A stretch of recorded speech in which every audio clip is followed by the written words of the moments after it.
Hello and welcome everyone to Rainy Day Let's Play. Today we are playing a closed world. A very soft and meaningful kind of role-playing game. And we are just going to jump right in and enter the forest. Has it ever occurred to you just how much of our lives is affected by the answer to a very simple-sounding question? The words we use, the way we interact with other people, the clothes we wear, even the people we fall in love with. In some way, they're all affected by the answer to one important question. Are you male or female? So that introduction stems to the first choice that we make in this game. And while this is not something that radically changes the mechanics or systems of the game, it does radically change the narrative. So we'll just select male. So this is our instruction screen. We use the arrow keys to move and space key to interact. Very kind of standard RPG fare. The more important thing is that we are going to be seeking out the demons in the forest, defeat them, or wander amongst the trees forever. During any encounter we have with an enemy, our three choices for affecting our opponents include a passionate appeal, a logical argument, and an ethical claim. So these are our arsenal, in a way of saying. And so it's a very rock, paper, scissors style in that passion will defy logic, or logic challenges ethics, or ethics sway passion. Ties are even, going the other way is ineffective, in a way. So, this is a very simple setup. But even though our character choice... Oh, we have to hit escape to start playing. Our character choice or persona, the question at the beginning, changes the narrative in a structural way. The narrative and the mechanics kind of tie together in a lot of ways. So we can hit space to interact. The water looks so refreshing. I won't go back. There's nothing to go back to anymore. So it seems we are fleeing from something. And we have fled into the forest. There are words carved into the tree. Those who would enter this place know this. The things thou hearest are thine alone. The things thou seest are thine alone. The things thou feelest are thine alone. Love and hate, fear and courage, hope and despair. Bear them unto these bows, and seek out the path that is thine alone. From such seeds may great oaks rise to the sky, or lie fallow in soil, from which nothing may grow. This too is thine, and thine alone. So, using the tree as a metaphor for one's own identity. Oh, we have a axe in the stump. I know a certain hot-blooded someone who could break an axe like that.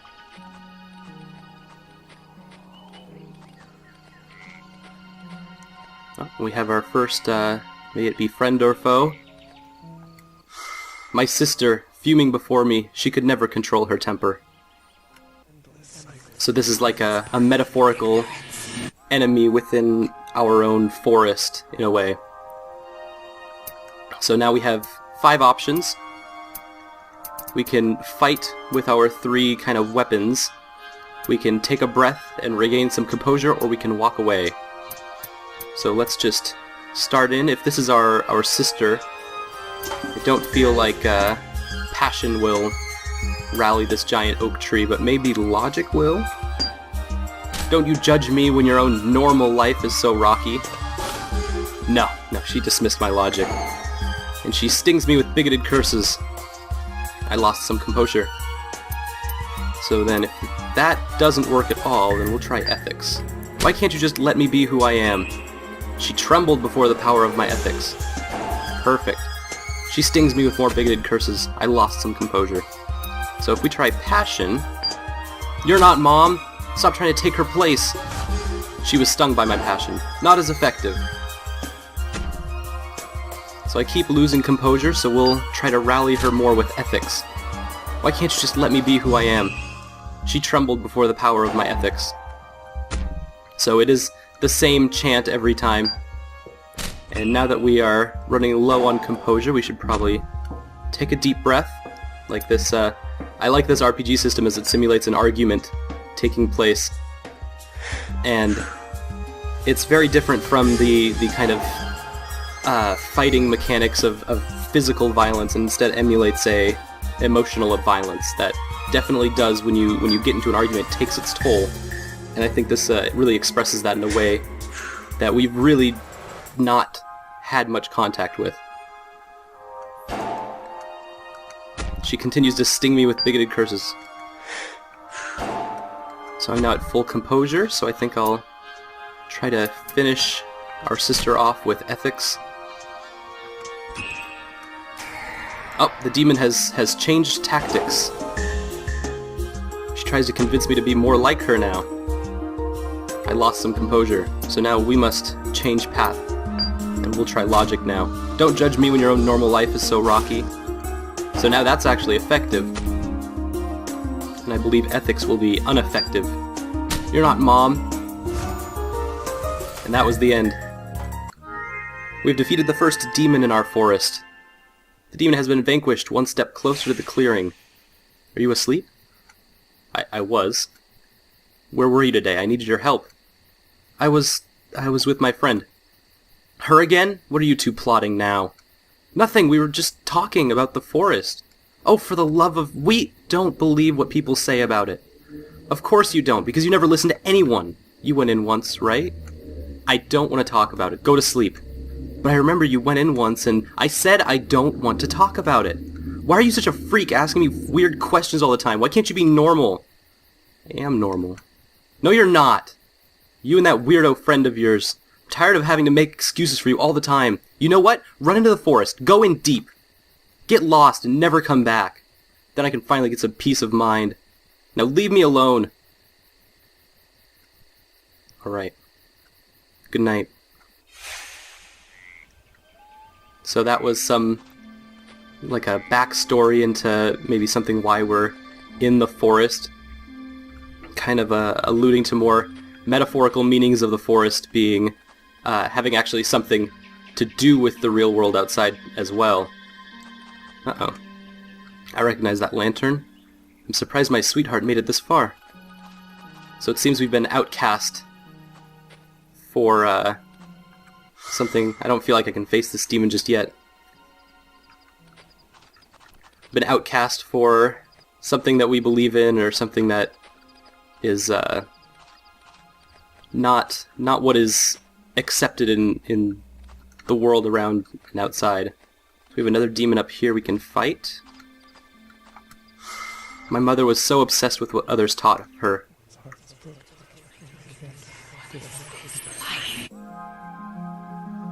So now we are facing our mother, or the demon that represents her in our forest, which could be representative of our own mind.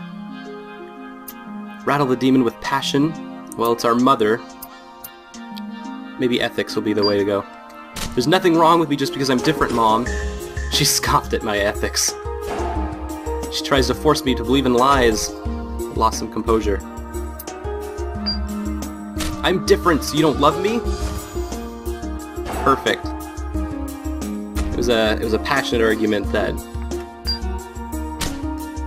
will win over our mother. This actually reminds me of exactly a very tough time in my life where I argued with my mother kind of over this exact same thing. Oh, seems like the demon has changed tactics. She tries to convince me to be like everyone else. Yeah, okay. So I'm gonna change tactics to logic. Just because everyone else is ignorant doesn't mean you should be too. Perfect, so we found that logic is what, so she must have changed to a ethical argument.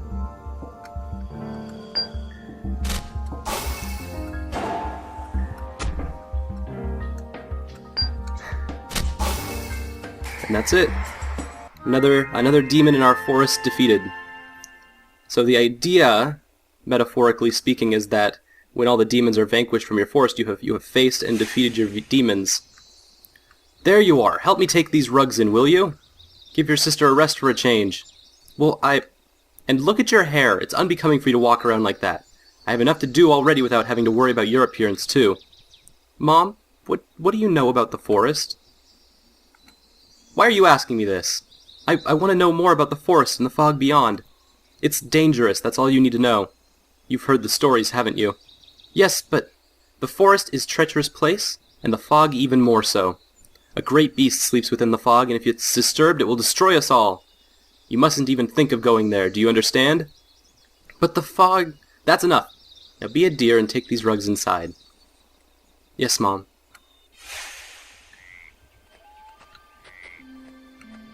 So, we see that, in a way, it's our identity that's being squelched or quashed by the family around us. An old statue, crumbling and worn, kind of looks like me.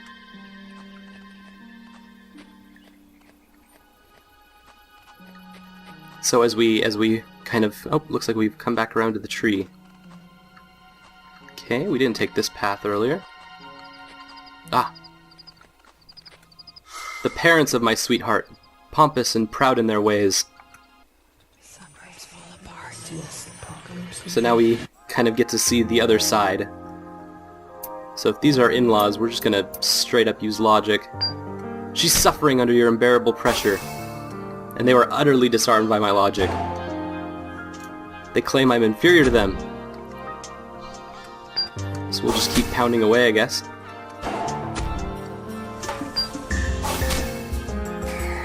Oh, Demon has changed tactics. And now they oppress me with a stony glare. They refuse to even speak. So, well, if this is their daughter, then let's rally... Oh. Passion. I thought that would be a more passionate appeal with this other... our partner or whatever. Okay, then we'll defy the demon with ethics. No one deserves your oppression, especially your own daughter. That'll do it. They trembled before the power of my ethics.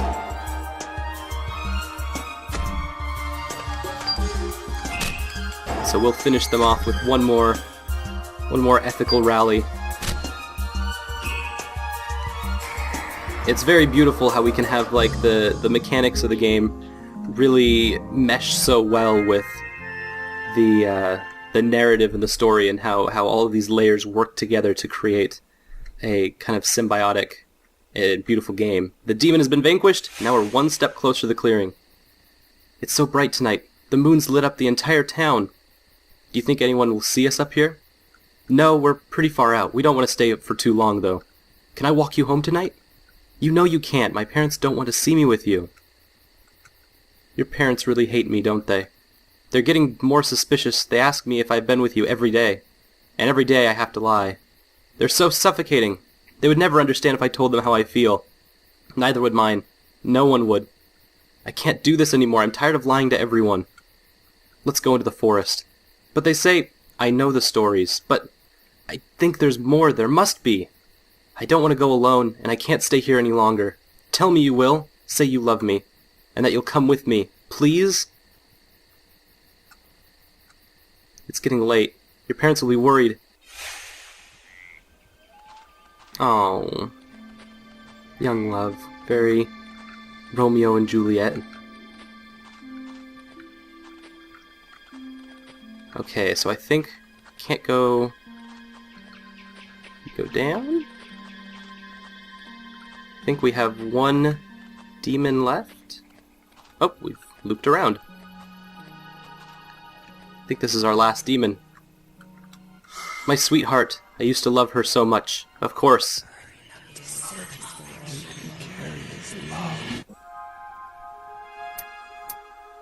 So if this is our sweetheart, we'll fight with passion. Why did you leave me? She reminds me of all the good times we shared. I lost a lot of composure. Well, if that was only a basic attack, will you let your parents control you forever? She doesn't. She's so far in the forest now. You didn't just give up on me, you gave up on yourself. That's the one. She continues to remind us of all the good times we shared as she fled from me in the forest.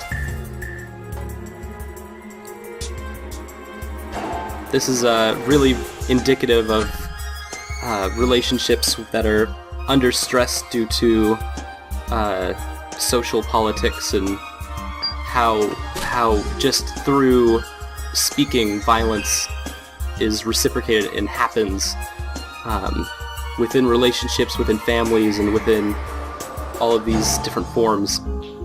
So now our sweetheart has changed tactics, and so we must also change ours. We'll take a deep breath. I mean, it's not a hard game, but it's not supposed to be.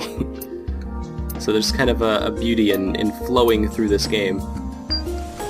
Why did you leave me? Now it's time. Oh, seems like she's changed tactics again. Now she's trying to make me feel guilty. Perfect. We'll use all three of our, specs. And I defeated I think the last demon in the whole clearing. After I sought the wisdom of those I trusted, it was made clear to me that my difference from them would always affect how they saw me. They would never be happy unless I hid my true self from them, and that's when I went to find you, to tell you that I was ready to run away with you, that I finally believed that there was more beyond the forest, beyond the fog. Your house was adorned in flowers and ribbons of white. There were people gathered around, rejoicing. Your parents greeted me at the door with smiles I had never seen before. They handed me an envelope adorned with silver flowers and lace before they shut the door. It was then that I understood. We cordially invite you to a most joyous celebration of the joining of our daughter and the happy bride-to-be in holy matrimony. I loved you. I wanted a life with you. Whether you chose your new life or it was chosen for you, I will never know. All I know is that you gave up, that you've let go, and now I must do the same. Oh, honey. No, I need to fight my demons. I was scared before, but now I can never forget my past, but I won't let it cloud my thoughts any longer. Every shadow for the name when I think of mine. Looks like we are fighting ourselves. So if I were fighting myself, I'd probably out-logic myself. So let's use passion. I won't let my fears hold me back. Perfect. Passion is always the best way to fight the darkness. He's driving me mad with my thoughts. Uh-oh, he's agonizing me with nagging doubt. So that would be a passionate appeal, so let's change to a logic. I have changed from the way I used to think. Uh-oh, he's changed tactics again. He provokes me with irrational fears. Take ethics. I won't torment myself anymore, I'll move on. Uh-oh, chaotic thought. Perfect. And so that last demon has been vanquished, and I believe the forest is cleared now. There's no going back. We've made it through the fog, through our own personal things, and we have reached the end of the forest clearing. What's this? There are words carved in the stone. Thou who hast followed the forest path, know this. The words thou hast heard cannot be unheard. The things thou hast seen cannot be unseen. The emotions thou hast felt cannot be erased. Pain and loss, hurt and hopelessness, doubt and fear. There is no road anywhere that is free of these. Yet is it not also these things that have delivered thee here? Were it not for such suffering, where wouldst thou stand now? We who have gone before thee, leave this memorial as a beacon. May it call those with the courage to risk everything, for to do otherwise is to live in a closed world. Thou who hast faced the darkness within, know this. To seek happiness one must risk suffering, and to be true to oneself is the greatest risk of all.